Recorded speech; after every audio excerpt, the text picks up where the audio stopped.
It's almost like a sort of supernatural retelling of the conflict that's meant to reflect how supernatural this feels to the people living there. What can fiction tell us about life and war in Ukraine? The critic Jennifer Wilson will be here to talk about 2 new books. There wasn't really anything he was going to find out about himself that was going to improve things, and that the secret to finding happiness was to turn his lens outward. The writer Ben McGrath became fascinated by a man traveling the country by waterways. He'll be here to talk about his new book, Riverman. Plus, my colleagues and I will talk about what we've been reading, and Liz Harris will have a report from the field. This is the Book Review Podcast. It's April 8th. I'm John Williams. A brief editor's note due to the pace of the news. I spoke with Jennifer last week on April 1st, before widespread reports of the atrocities in Bucha and other developments in Ukraine. Our interview has not been edited to reflect that news and any other most recent developments.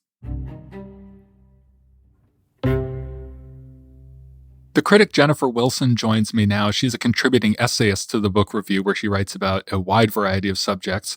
And a review on the cover of this week's Book Review is of 2 books, both written in Russian and translated into English. Lucky Breaks, a short story collection by Yevgenia Belorusets, translated by Eugene Ostashevsky, and Gray Bees by Andrei Kirkov, translated by Boris Dralyuk. And Jennifer is here to talk about them. Hi, Jennifer. Hi, John. So I didn't mention in your credentials, you're a fine critic and essayist. You also have a PhD in Russian literature from Princeton. You lived in Russia for a few years, and so you have a very close connection both to the country and its literature. Let's start with Lucky Breaks, the story collection, and just tell me whether we're in one particular place throughout these stories. Is there a consistent setting, a consistent type of character that it covers? I would say yes and no. Consistent is such a strange word because I feel like the characters in these stories are navigating tremendous inconsistency. A number of them are living in Kiev, and they have moved there, fleeing the violence in the eastern part of Ukraine. So most of them are from the Donbas region and are essentially displaced internal refugees in Ukraine. And so there's sort of that common thread, but all of them are surviving in vastly different ways and to varying levels of success. You have some women who are still very much traumatized by the war. You know, there's a really heartbreaking story where a woman realizes that she's left her umbrella at a bus stop and she rushes to get it. And it triggers something in her, and she starts to think back to someone who she did not come back to retrieve in the Donbass, someone who was ill and unwell and who she had to just leave behind. And so she's sort of trying to make amends through this umbrella. So, you know, that maybe gives you a sense of who her characters are. They're very much everyday people, and mostly women. Yes. And they're fleeing the violence that broke out in 2014 in eastern Ukraine. Are we around then or immediately after? Belarus has been compared to Gogol in these stories. There's a certain kind of supernatural quality to them. I think anyone looking to these books for a play-by-play of the conflict is going to be disappointed for that reason, but I think delighted in other ways. Yeah, it sounds the way you describe it in the review like the war is very much in the background of these stories, which of course would be intuitive to Ukrainian and Russian readers. How much do you feel it as a Western reader? I mean, if you were reading this a year ago, how many details are there about war and violence, and how much of that is just ambient? I would say it's certainly ambient. And, you know, it's so funny. The translator in his afterword actually recommends to readers to, you know, to Google the names of these cities so that they have a sense of where they are and they can orient themselves. But I think that that's also intentional here because I think that, you know, Belorusets is trying to sort of recreate the sense of confusion that people who are living there feel, you know, the kind of the ruptures of war. And, you know, in so many ways, these divisions to a lot of people there feel like they were artificially manufactured by politicians. You know, many of the people who live in the Russian-speaking part of Ukraine do not necessarily feel any close affinity to Russia, and yet they're, you know, there was all of this kind of, you know, political rhetoric drummed up, like we need to sort of defend them from the tyranny of the Ukrainian language. And that's not how most of the people there feel. So I think the fact that when you read this, it's not clear whose side anyone is on, and sides feel sort of irrelevant, I think is intentional. There's this one story with a florist, and she's gone off to fight, someone just says, with the partisans, but they're not clear which side she's gone to fight for. It's just no one even thought to ask, and someone jokes, oh, I guess she went to fight for the hyacinths. And so those ruptures that you talk about, so in other words, those aren't really in the stories. There isn't a lot of talk about, for instance, people that were lost in the war or widows. It sounds more like you describe a woman disappearing into a forest, a manicurist who goes missing. It's almost like there's this emotional landscape that stands in for war metaphorically. Is that mostly what's happening? I would say it's a little bit of both. I mean, it's certainly clear that there is a war being fought, and there are real names of people who have been involved in the conflict used here. I would say these are kind of fictionalized stories. It's almost like a sort of supernatural retelling of the conflict that's meant to reflect how supernatural this feels to the people living there. And I think that's especially the case now. I mean, when you talk to anyone who's living in Ukraine now, I mean, they say this is just absolutely surreal. They never expected that this would happen. And when you read these stories, I think that even though they're sort of set before, I think they have just increased relevance and resonance now. Well, you talk about supernatural and surreal being feelings that people had. Is it fair to say that there's also an absurdity to these? Is there any kind of grim humor underneath these stories in a satirical sense? Oh, I'm really glad that you mentioned humor because, yes, these stories are really funny. There's this one story I reference in my review. There's this woman, she's having a dream that she's at a coffee shop, and suddenly, the blood of the dead are on the floor, and she's sort of drinking that in lieu of the coffee. And she has this great line. She says, at that moment, I felt that I was turning into a completely different person, a European, an inhabitant of a great and ancient land. And, That's definitely dark humor. yeah, there's there's kind of dark humor mixed in with a little bit of political commentary.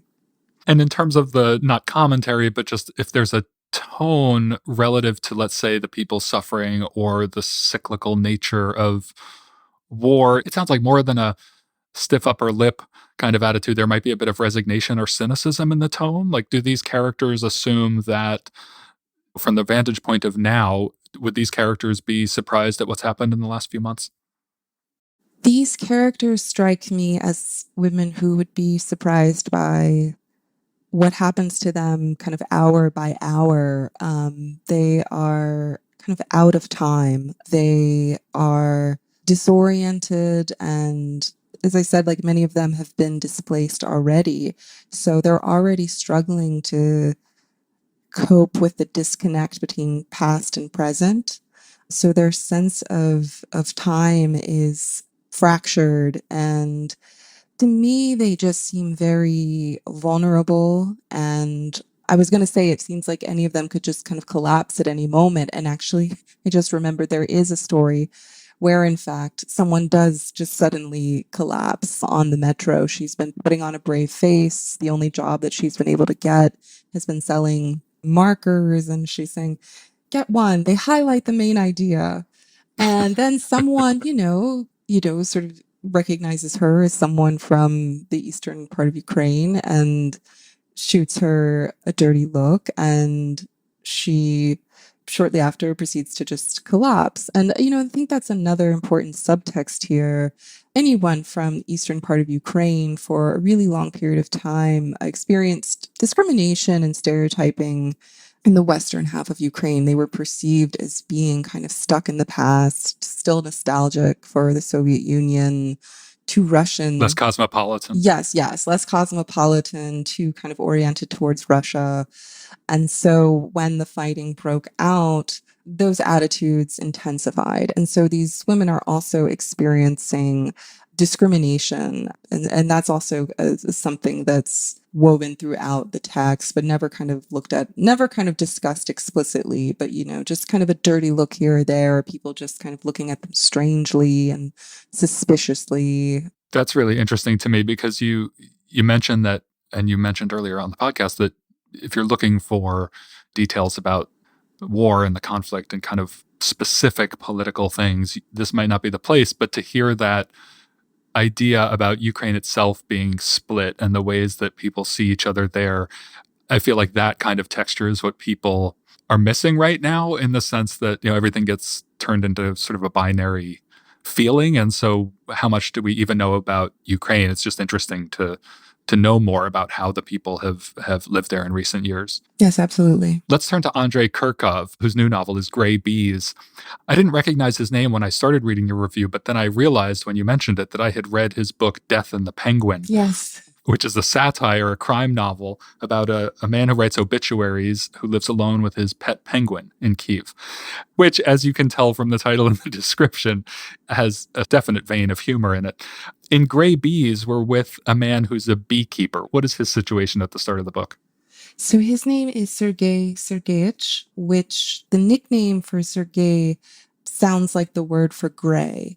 And that's very much representative of who he is and the literal space that he occupies in the story and in Ukraine. He lives in the gray zone, which is this area between the parts of Ukraine that are controlled by the Ukrainian military and those that were in the hands of Russia-backed separatists. So it's sort of this gray, neutral, kind of unclear zone. And he's someone who tries to stay neutral. He tries not to take sides. He's a beekeeper. And the only reason why he has stayed there is because he doesn't want to disturb his bees. He's not making some kind of political statement.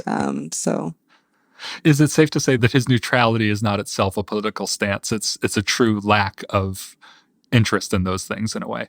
Yes, absolutely. I mean, that's how, we're supposed to read him. However, over the course of the novel, that starts to change. Well, so the shelling, he gets afraid that the shelling and the loud noises are going to disturb his bees and, kind of affect their ability to produce honey.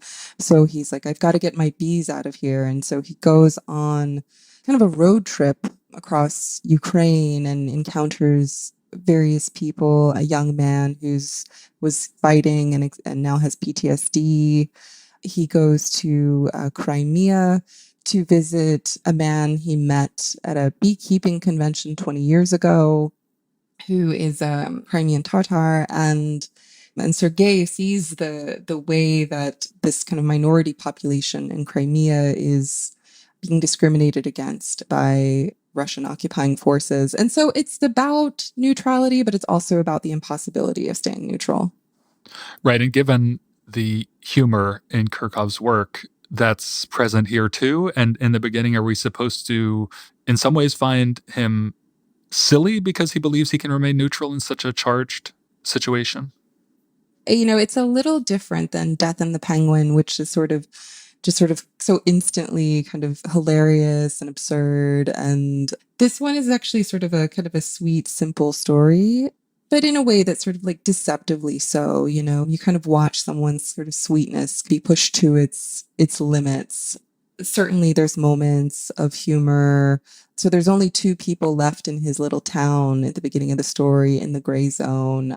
Him and a man who he's known since he was in school, and they've been frenemies their whole life. And this guy, the other guy, he's like very pro-Russia. And so there's like sort of like funny scenes that ensue from this guy's sort of nostalgia for the Soviet Union, and he's still toasting to the Soviet troops and that sort of thing. And Sergei probably doesn't know what to make of someone who feels so strongly about things and has to decide. Yeah. You end up in the review of Gray Bees talking about what seems to be Kurkov's view. Kurkov is ethnically Russian, but he calls himself politically Ukrainian. And you talk about his professed view of Russian and Ukrainian people as fundamentally different, each with a unique quote unquote mentality. How does that play out in the book? And did you see it as a kind of philosophical shortcoming of the book? I thought it was a philosophical shortcoming and also I think just an artistic shortcoming. I think one of the things I loved about the Belorusets stories was the incredible kind of ambiguity, which felt true to life. This, even though it's supposedly a novel about neutrality, it's very clear that whenever a Russian character sort of shows up, they're not doing anything good. One is a sniper. You have these Russian police officers who are shaking him down at the border and discriminating against the local community there. And which is not to say that those things don't happen. It's just there's not necessarily kind of a counterbalance to it. So you come away both with this notion that there's maybe something deeply wrong in the Russian mentality.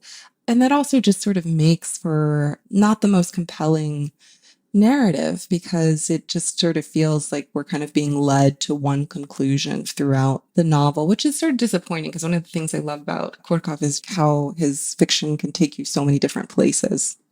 Well, it sounds like these books are, as you say, if not newspapers in the news that they bring, certainly resonance at the moment and certainly give people a sense of some of the background of what people are so riveted by these days and disturbed by. And I appreciate you bringing your expertise to the subject. Your review does the same thing. And the two books, again, are Lucky Breaks, a short story collection by Yevgenia Belorusets, translated by Eugene Ostashevsky, and Gray Bees, a novel by Andrei Kurkov, translated by Boris Dralyuk. Jennifer, thank you so much for being here to talk about them. Thank you for having me.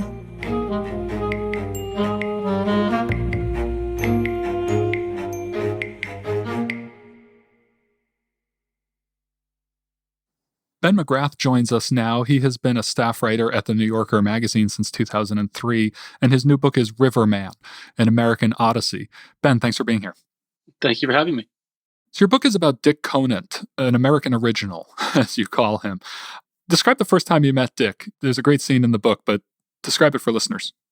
This was 2014, and the context is not too long before my wife and our young son and I had moved out of the city where we'd been for 15 years to where we now live, which is a small town on the Hudson River north of the city of about 2,000 people.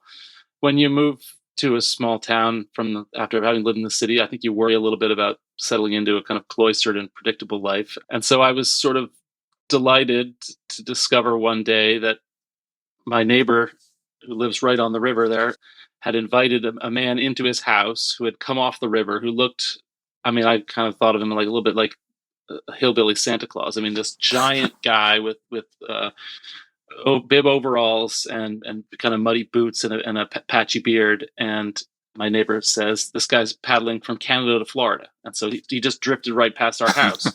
And so my initial thought was, wow, okay, this bolstered my faith in the endless possibility again. And the world will deliver surprises to your door wherever you are. And so that was my initial impression was, holy this guy just washed up in front of our house.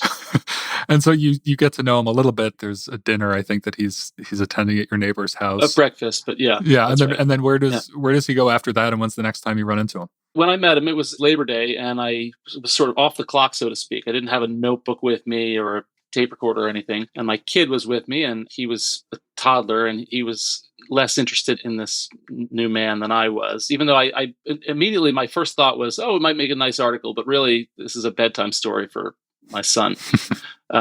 We can have lots of fun extending his travels ad infinitum.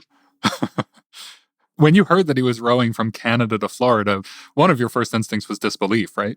Sure. His handshake was stronger than I think any handshake I've ever had. He'd obviously paddled a good distance.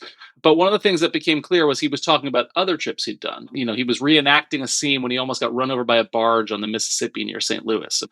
So later that night, after he's gone off on his way, I didn't know where he'd gone at this point. I later learned that he'd visited some restaurants in town and gone to a concert on the public green. But I tried to look him up on the internet and found very, very little, which was intriguing, partly because, usually as a journalist who tends to be interested in people doing unusual things, you get kind of assaulted with press releases for people who are trying to call attention to themselves. And so they definitely have extensive digital footprints and are touting all their records. And Right. this Weirdos guy with publicists aren't quite that weird.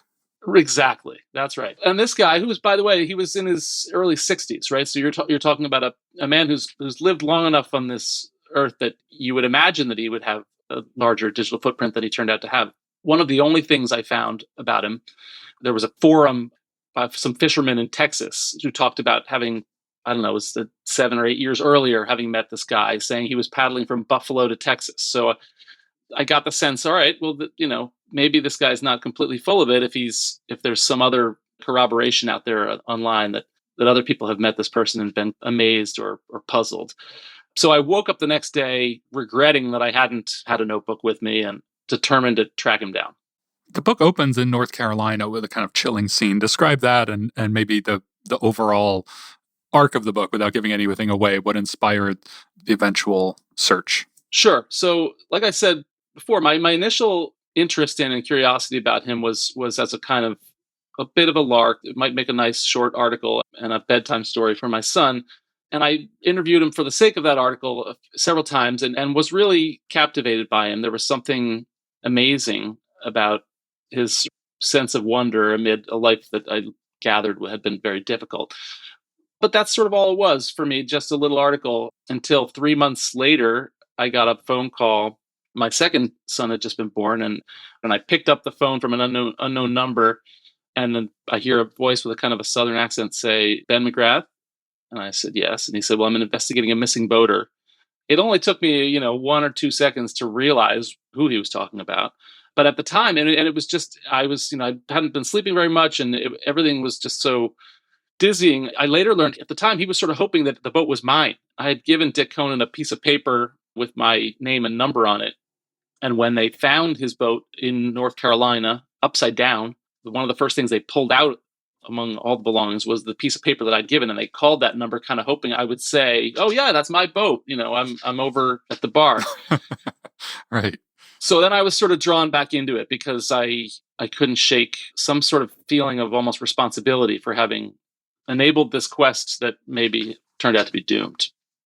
And we can assure listeners that we won't give anything away, partly because I truly don't think that is the the driving force of the book. It's a much more capacious book than a sort of mystery story. What you do is you try to learn as much as you can about his life in addition to trying to discover his fate. He came from a big family, and his siblings seem, obviously, like any big group of people, pretty diverse, but mostly friendly-ish. But he was estranged from most of his family. How much of that did you figure out? When talking to him, I gathered that it was complicated, as large families typically are, right? I mean, he told me that he was one of 9, and he mentioned that he had 1 or 2 that he stayed in somewhat occasional touch with, but that he tended not to let them know that he was going on these journeys because he didn't want them to worry. There was a moment long before he disappeared when I wondered whether I should reach out to them and say, "Hey, by the way, your brother's on the river." And I hesitated at the time. I just thought, it's not my business. As I say, families are complicated. He can be in charge of his own family relations. After he disappeared, a friend of the family reached out to me and said that 2 of his brothers wanted to meet me. And so we got together, and that began a kind of a long, gradual process of them and some other family members sharing both documents and recollections with me. They were all wonderful in my experience, but it turned out that he was like almost like the nutty uncle who would disappear for 4 years at a time, and then he'd call you from a payphone and say, "Hey, I'm on the riverbank, an hour from your house. Like, can I come over?" But he would mail these written documents to them, or manuscripts, as he called them, of diaries of his trips. And so they started sharing those to me, and I think they were hoping that maybe it wasn't as complicated for me as it was for them, and I could give him a legacy by trying to sort of stitch it all together in a way that his estranged family wouldn't have been interested in doing quite the same way. There's this very funny moment in the book where someone who knew him said, "If you have his journals and you can't make a book, then you're in trouble, dude." Yes. How much did he write, and how is his writing? He wrote a lot, thousands of pages. And from a nonfiction writer's perspective, that was a great gift because his writing it's good. It's not great. It's some of it's funny, some of it's a little bit trite, some of it is settling grievances. It's sort of like anyone who's writing personal stories while unhappy with things in his life.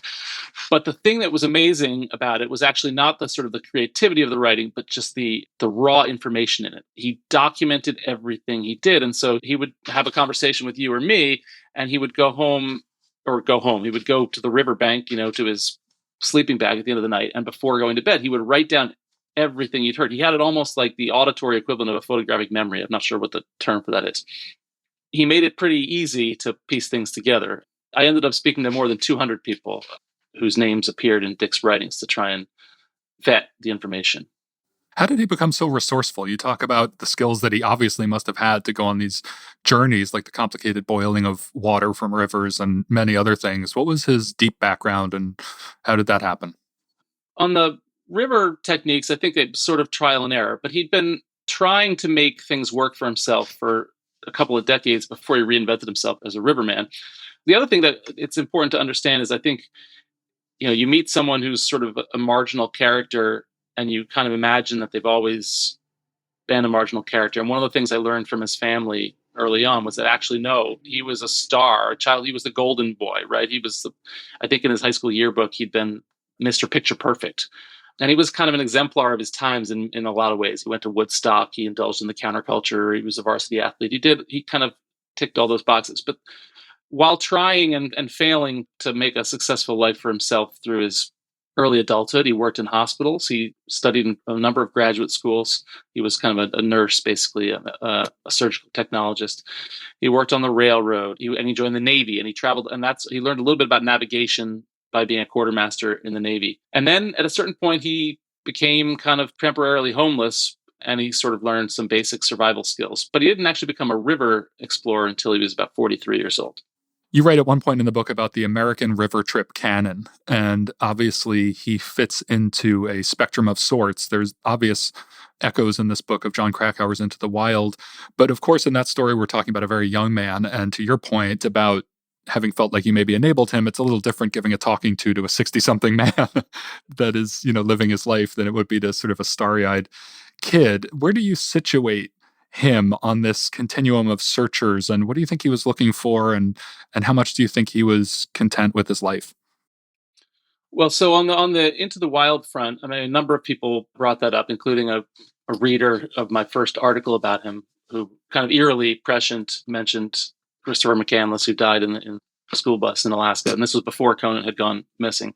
One of the differences I feel like in Conant's story is that the poignancy in Into the Wild is that you have this very talented but troubled young man who goes off into the bush in search of something pure, and a couple of fatal mistakes lead to his premature death. But there's some sort of hope that, well, maybe if not for those few accidents, he would have come out of it having learned a few things about himself, and who knows what kind of life he would have gone on to lead. Dick Conant seems to me like a kind of a counterpoint to that, which is that he did it over and over again because each time, like the character in Into the Wild, I think he thought initially, well, maybe I can fix things by going on a river trip. Inevitably, what the troubles that sent him off onto the rivers in the first place returned, and he had to keep going on river trips. So he survived long enough to disabuse us of the fantasy that you can fix things once and for all with a trip and emerge wiser. So to your question about what he was searching for, I think as a younger man, he was following that more stereotypical questing idea of looking for some higher truth in himself. What he learned as he got older, and this is one of the things that I kind of admired about him, was his wisdom. You mentioned he's a 60-something-year-old man. What he learned was that there wasn't really anything he was going to find out about himself that was going to improve things, and that the secret to finding happiness was to turn his lens outward, rather than in the Thoreauvian model, like retreating to Walden Pond and staring into his reflection. And he decided to go out into the world and to keep seeing new places and meeting new people. And by doing that, keep himself sufficiently occupied that he didn't have to struggle too much with worrying about who he was and what his own problems were. I want to end with a personal question because it occurred to me as I read the book. I was curious about your own relationship to nature throughout your life and whether Conant's story appealed to you in part because it echoed something in you, or on the contrary, because it was so different from you in your own experience. I think it's a little of both. So I grew up in suburban New Jersey, which is about as and I had a happy childhood, but it's about as placeless a place as you can be. But there were some woods behind my parents' house, and a kind of a bog that turned into a nature sanctuary, and they weren't vast, maybe 100 acres or something. But I spent a lot of time in there, either alone or with a friend down the street, imagining that I was in my own wilderness, in the kind of, every kid's or many kids sort of Daniel Boone fantasy or something, trying to lose myself, trying to slip the strictures of suburbia. So one of the things that I was taken by with Dick was the way he talked about, for instance, how he wasn't going to be in a really remote territory until he got into central New Jersey. And I just thought, how can you conceive of that? You've been traveling all over the country in a canoe, and somehow you've found a way to frame your experience that you can lose yourself in the middle of New Jersey just by getting on a $300 plastic canoe. And so there was something accessible. I've had that yearning sense all my life, but I've also been kind of a square, and I've never identified with the serious outdoorsmen in the Rockies who really know what they're doing. I'm kind of a wannabe, disappear for 4 hours, pretend I'm in, where the wild things are, and then come back to my house. And so there was something kind of wonderful to me about how he hinted about how possible that was for my own house, right? He just appeared at my door, and there's a river here, and I could fashion myself a world-beating adventure if I wanted to, by just getting a cheap canoe. The canoe he was traveling in, he'd bought at Dick's Sporting Goods and just carried it out of the store and put it down in Lake Champlain. And then, 3 months later, here he is at my door. And I kind of loved that, I didn't need to know anything especially expert about gear or equipment. I could just go to Dick's Sporting Goods and get a crappy boat and wind up in Florida. As listeners can probably tell from the way you've described him and the story, he is very much a character, and meeting him is pretty joyful, and you definitely bring him to life on the page. The book, again, is Riverman, An American Odyssey by Ben McGrath. Ben, thanks so much for being here to talk about it. Thank you.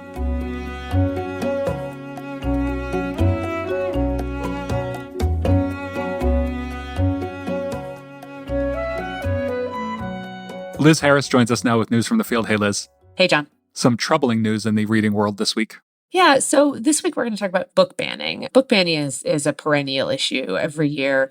There are parents who say that certain books being taught in schools or that are on the shelves in school libraries aren't appropriate for children for a whole variety of reasons. But in 2021, the number of book challenges really exploded in the US. The American Library Association has been tracking book banning for 20 years, and they say that last year they saw the highest level they've ever seen since they began collecting data on this. And they said that most of the books targeted were by or about Black or LGBTQ people.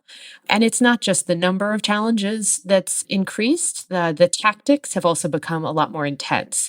People are not just demanding books be removed from schools and school libraries, but also from community libraries, sort of taking it out of circulation for everybody. A county prosecutor's office in Wyoming considered criminal charges against library employees for stocking books like "This Book is Gay" and "Sex is a Funny Word." The office found no basis for charges and none were filed, but that's still a pretty intimidating thing for librarians everywhere. Just to know the public spectacle of that, if nothing else, is probably pretty frightening. And then a lot of powerful conservative politicians have also been getting involved in this. The governor of South Carolina asked for an investigation in what he called, quote, obscene and pornographic materials in the state's public libraries. So there's been a lot. How many challenges are we talking about, and how many of them do we know how many are successful, or is this just tracking the number of times that objections and requests are made? So the way the Library Association counts it is they have 729 challenges last year, which a challenge can include multiple books. And also, this data is not complete. They'd be the first to tell you that. They gather it through voluntary reporting by educators and librarians and also media reports. So they sort of think of this as a floor. So at least 729 challenges, and they counted 1,597 individual books that were either challenged or removed. And you and Alexandra Alter, in the piece online that people can read, the fuller piece about this, have gathered the list of the 10 most targeted books. What are a couple of those? So the most targeted was a book called Genderqueer by Maya Kobabe. It's an illustrated memoir. The author is non-binary and explored questions about sexuality and gender identity and the process of coming out as gender nonconforming. And most of the objections to the book, which has been pulled from school and public libraries around the country, point to brief references to masturbation and an illustration based on an erotic image of an older man and a boy depicted on a Greek urn. The author and others note that many of the challenges stem from the memoir's frank discussion of gender fluidity. The number 2 book was a book called Lawn Boy by Jonathan Evison, which is a novel that follows a young Mexican-American man who works as a landscaper and is coming to terms with his sexual identity. The novel was written for adults, but has found an audience with teens and won an Alex Award, which is a prize given by the Young Adult Library Services Association to books written for adults that hold appeal to younger audiences, to young adults. Critics have seized on a scene that describes a sexual encounter between 2 boys. And Evison, the author, said he's received death threats as a result of the campaigns against his book. But given this steep rise, I assume that they're expecting this to continue into the coming years and that it's closely wedded to the political polarization in the country. Yeah, I mean, there's no sign that this is letting up. And there are a lot of people who assume that this is going to continue to be an issue through the midterms. I mean, this came up in the governor's race for Virginia, where then candidate, now Governor Glenn Youngkin, had a campaign ad which featured a mother who wanted Beloved removed from her son's high school curriculum some years ago. Right, Toni Morrison's classic. And her books tend to be targets of these campaigns fairly frequently. Yeah, The Bluest Eye comes up a lot. All right, well, I'm sure we will have you on to talk about future developments. Thanks, Liz. Thank you.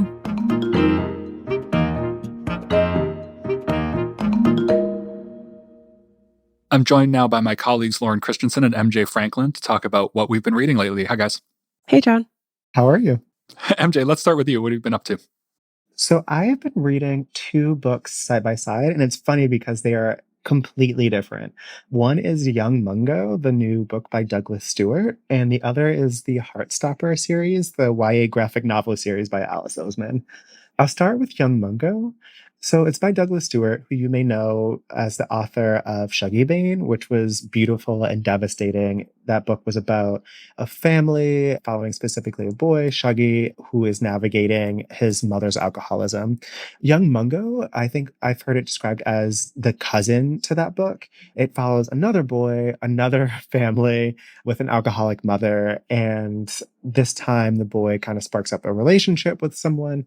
I am still in the middle of reading it, so I'm not too far. Please, no spoilers. But it's like classic Douglas Stewart. It's beautiful. It's devastating. What more can you want? Douglas has a way of just capturing complex emotions. Like, there's so much frustration with this mom here. There's so much poverty in this book. And yet, this book, the word you'd use is tender. It simultaneously breaks your heart and warms it, looking at how much love this boy has for his family and also knowing how much his family is hurting him. Can I read one quick sentence? Of course. So this is at the start of the book, and Douglas is writing about the mom and how she drinks. And he writes, "But sometimes Moma could get so far in the drink that she would become another woman entirely, another creature altogether. The first sign was how her skin grew slack, like her real face was sliding off to reveal the strange woman who lurked underneath. Mungo and his brother and his sister called the slack version of her Tattyboggle, like some heartless, shambling scarecrow. No matter how her children stuffed her up with their love or tried to prop her up and gather her back together, she took it all in their care and attention and felt as hollow as ever." That description of a family trying to support their mom who is just like racked by alcoholism is lyrical and beautiful and descriptive and evocative and all of the things. So I could ramble on and on and on. And this is after I've only read like the first 90 pages. I'm so excited to keep reading. And then the other book that I'm reading right now is the Heartstopper series. Again, it's a YA graphic novel series, and it's completely different in temperament. It's about 2 boys in the UK who fall in love. They're high school students. It's cute. It warms your heart in a very different type of way. I love it. Well, you said that Douglas Stewart breaks and warms your heart. Does this just warm it? This just warms it. It's like all of the gushy stuff you want in like a fun YA romance. It's like 2 boys pining after each other. Like one boy likes the other but thinks the other is straight. The other boy's like, I don't know how I feel about this person because I don't know how to identify, but I really like him, and I want to be around them, and you want them to kiss, and spoiler alert, they do, and it's great. No spoilers, MJ. No spoilers. You said that this was a series. Is this the latest in it, or how many books are there? What I have just described is the first of the series. Right now, I think there are 4 books out. And so I slightly spoiled the first, but there are 3 remaining books for you to dive in. And I think the series is still ongoing. If you're just looking for something like fun and makes you feel good, the Heartstopper series by Alice Oseman is one to read. It's always great when you're into something, you know that there's more to come too. There's more for you when you're done. Exactly. Lauren, what are you reading these days? So I too am well, kind of at the end of a long series of books. I have very belatedly, embarrassingly belatedly, just gotten into the Elena Ferrante Neapolitan novels. And I was telling John that I was binge listening to the audiobooks. So I'm at the very end of the 4th book. And I think that's got me at, I don't know, close to 80 hours or something of listening Wow. to Elena Ferrante. And they are all read by Hilary Huber, who is a renowned audiobook reader and voiceover artist. And she's amazing. And I have so much to say about this, but I'll try to condense it. Well, I want to start with the technical, 80 hours. Where are those hours coming? Well, I have a dog and she needs to be walked a lot. So that's where most of the hours come in. There's some driving. I mean, I am not like, I don't need a long chunk of time to listen. I will listen in wherever I can get several minutes here and there. So Ferrante has just been kind of constantly with me for several Interesting. weeks. So how brief is the shortest amount of time you'll listen to it? 10 minutes. I don't know. Okay, Sometimes if I okay. just have time to kill in between, I really like to just kind of have her with me. She's an amazing reader. And it's funny because I tried to read My Brilliant Friend, which is the first novel, when it came out. So it's like, I don't know, more than 10 years ago at this point. And for some reason, I just couldn't get into it. I feel like this is heresy or so. And it's not that there was nothing I disliked. I just kind of put it down one day and didn't pick it up again. And I've been following, the cult and all of the drama around Ferrante and not really intentionally staying away from it. Just, I don't know. It just kind of felt like this phenomenon that I was maybe going to let settle until I got into it. But yeah, And here once you I are. started, here I am. I mean, it's the kind of thing that I think really, we talk a lot of doorstopper books and sometimes it's unwise to kind of prolong a reader's exposure to a story for that long. But I really think this story is one that really benefits from the length. I feel like I have become so invested in and intimately connected to these women. So for those of you who don't, for the 2 listeners who don't know the story, it's the story of 2 friends who grew up in Naples. It begins with their really early childhood in the first book. And now at the end of the 4th book, they're in their 40s and they both have several children. It's a quiet novel in some ways. It doesn't extend beyond the story of this kind of small-ish circle of friends and family members. And of course, there's drama, there's violence, there's divorce and betrayal and things like that. But it does strike you as just a kind of regular life, right? There's nothing totally out of the ordinary that strikes these women's fates. But I think what's so amazing about it is just that regularness, that normalcy that just resonates so much. I think actually the 4th novel is the most moving to me. I think because it's, I've seen these women grow up and now in their adulthood, I'm seeing their small histories repeat themselves with their daughters, and they're seeing patterns that they have lived through in the first book just repeat with the younger generation. And there's kind of nothing more universal than that. And so I'm really going to miss them when this is over. But I really recommend, if you feel like you don't have time to sit down and read all of the books in hardcover, the audio production is astonishing. Yeah, if you happen to have 80 hours to if you have 80 hours to listen instead of read. It's it's better for the eyes, John. I feel like my eyesight is really going. So this Actually, don't even say that, because I do feel like my eyesight might be going, which is kind of an existential problem at the moment. So I'd rather not think about that. Lauren, I was going to ask, you mentioned how big this book is and that this big this series is, and you've clocked 80 hours in 10-minute chunks. What has that done to the reading experience? The idea of having a snack of Elena Ferrante sounds so different than what you think about a traditional Elena Ferrante reading experience. Yeah, I guess, I think, as I said, it just feels like it's been constantly with me, and it's been so many weeks. And it just kind of feels like I'm taking just smaller breaks from the story as opposed to taking breaks from my life and reading this and listening to the story. It's really interesting. But I don't know. I think it's a kind of a weird way to consume books for sure. But I don't know. God, it's been working for me. I don't feel like I've missed anything in the narrative. So, John, what are you reading? Oh, me and my straining eyes recently read. I took it easy on them because this is a very short book. It's called Catholics. It's a very slender, almost novella by Brian Moore, who was an Irish writer who eventually settled in Canada, and he lived from 1921 to 99, maybe. And he was very prolific. I'd read 2 of his books previously, The Lonely Passion of Judith Hearne, which is, I think, currently available from the New York Review of Books Classics line, and The Emperor of Ice Cream.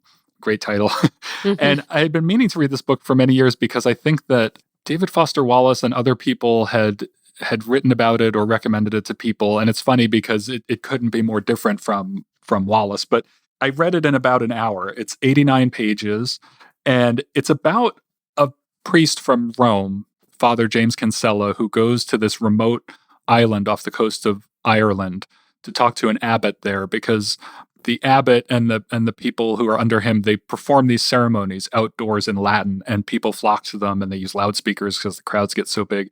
And essentially they, by day, they're these very quiet monastic faithful people, but they are very attached to this ceremony. And Rome, essentially, with Kinsella as its messenger, wants them to modernize and adapt and start doing their services in English and essentially move away from the idea that all of this is real in a way. That, Kinsella eventually says to the abbot, we're basically saying that to think of this more as a symbol, that God is not actually in the tabernacle with you. This isn't actually the blood and body of Jesus, but it's still potent.